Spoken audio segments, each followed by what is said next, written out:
خبری عاجل: خواهر بزرگ میریارов خاصیتیارov هم بازداشت شد. طبق اطلاع یک منبع معتمد خواهر بزرگ میریارov خاصیتیارov و چند لحظه پیش بازداشت شده است.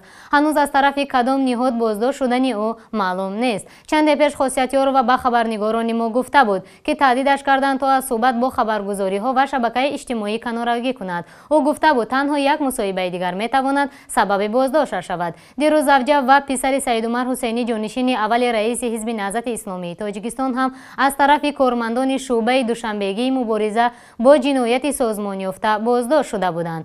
بازداشت آنها هم به صحبت‌هایشان با خبرنگاران ربط داشتند. بعداً پسر بزرگ سید عمر حسینی محمد اقبال در مصاحبهش به ازیا پلیوس گفت که تیار است شرط مقامات را قبول کند و خاموش باشد تا پیوندانشان را آرام گذارند. اما محمد اقبال میگوید خاموشیش تنها برای آرام گذاشتن پیوندانش است.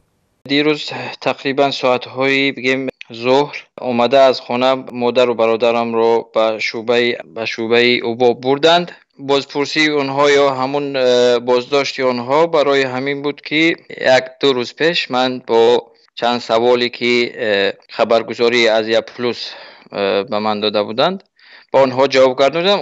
آن سوال ها هم فقط در مورد زندانی شدن پدرم بود، نه زیاد چیزی. من در آن صحبتم با کسی چیزی نگفتم، فقط تهمت هایی که بالای پدرم و اعضای زندانی شده حزب نهضت اسلامی آمده است فقط گفتم همه این عیب ها تهمت هستند، چیزی زیادی نیستند و خواهش کردم که دیگر حکومت از این سیاستاش نسبتی شهروندای خودش دست بکشد. زیاد چیزی دیگری هم نبود.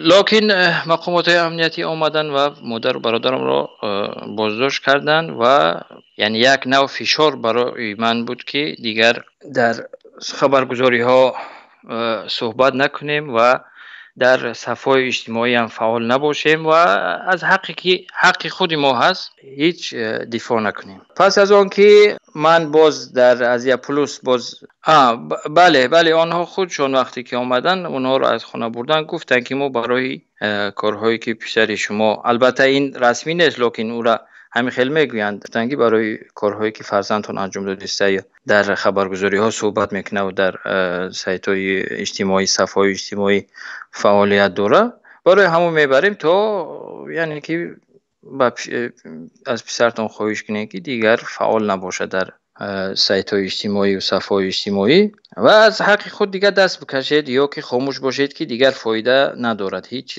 کاراتون یعنی که یگان فایده تون نداره و بیاین خوبترش ساکت باشین و وضع خراب نکنین. همین خیلی صحبت ها.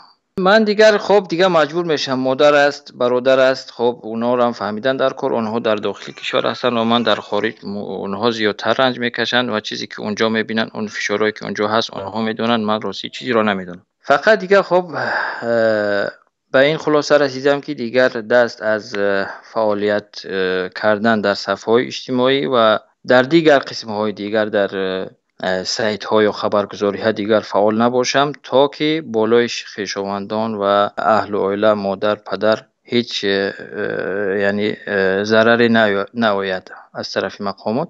و